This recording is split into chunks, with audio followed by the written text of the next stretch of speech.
బారెడు పొద్దెక్కినా నిద్ర లేవకపోవడం ఇప్పుడు ఫ్యాషన్ గా మారిపోయింది. సూర్యుడు నడినెత్తిన చేరిన తర్వాత స్నానం చేస్తూ ఉంటారు. కానీ ఇది మంచి పద్ధతి కాదంటున్నాయి శాస్త్రాలు. అసలు స్నానం ఎప్పుడు చేయాలి, దాన్ని బట్టి ఎలాంటి ఫలితాలుంటాయో తెలుసుకుందాం. తెల్లవారుజామున 4 నుంచి 5 గంటల మధ్య స్నానం చేయడం అత్యుత్తమం. దీన్ని ఋషి స్నానం అంటారు. 5 నుంచి 6 గంటల మధ్య చేసే స్నానాన్ని దేవ స్నానం అంటారు. ఇది మధ్యమం. ఇక 6 నుంచి 7 గంటల మధ్య చేసే స్నానాన్ని మానవ స్నానం అంటారు. ఇది అధమం. ఇక 7 గంటల తర్వాత చేసే స్నానాన్ని రాక్షస స్నానం అంటారు. ఇది అధమాతి అధమం. కాబట్టి ఉదయాన్నే బ్రహ్మ ముహూర్తంలో నిద్రలేచి ఋషి స్నానం చేయడం పుణ్యప్రదం. ఇక స్నానాల్లోకెల్లా చన్నీటి స్నానం చాలా ఉత్తమమైనది. ప్రవాహ ఉదకంలో స్నానం చేయడం చాలా ఉత్తమం. చెరువులో స్నానం మధ్యమం. నూతి లేదా బావి వద్ద స్నానం చేయడం అధమం. ఎన్ని పనులున్నా వాటన్నిటినీ పక్కన పెట్టి స్నానానికి సమయం కేటాయించాలని ధర్మశాస్త్రాలు చెబుతున్నాయి. అలాగే ఒక నదిలో స్నానం చేసినప్పుడు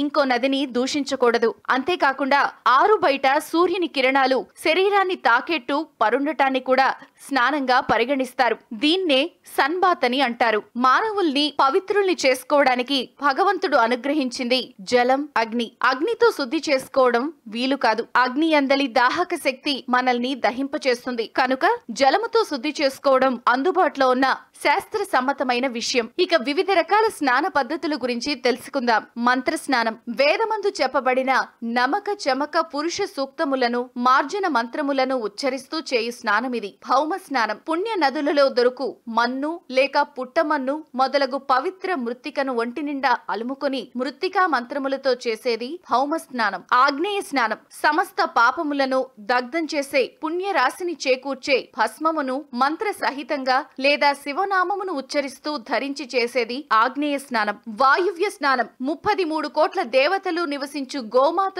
పాదధూళి చేత చేసేది వాయువ్య స్నానం. దివ్య స్నానం. లోక బాంధవుడు జగచ్చక్షువు కర్మ సాక్షియగు సూర్య భగవానుడు ఆకాశంలో ఉండి సూర్య కిరణాలను వెలువరిస్తున్నప్పుడు వానలో స్నానం చేయడం దివ్య స్నానం. ఇది చాలా అరుదైన స్నానం. దీనికి వాతావరణం అనుకూలించాలి. వారుణ స్నానం. పుణ్య నదులలో స్నానం ఆచరించడాన్ని వారుణ స్నానం అంటారు. మానస స్నానం. నిత్యం నారాయణ నామస్మరణతో కామ క్రోధ లోభ మోహ మద మాత్సర్య అహంకార డంబ దర్ప దైన్యాది మాలిన్యాలను మనసులో చేరనీయకపోవడం మానస స్నానం. ఇది చాలా మహత్తర స్నానం. మహా ఋషుల చేత ఆచరింపబడుతుంది. ఈ స్నానం కోసం అందరూ ప్రయత్నించి తీరాలి. ప్రాచీన రహస్యాలు, ఆచార వ్యవహారాలు, శాస్త్రీయ విశ్లేషణల సమాహారం మీ తాడపత్రం.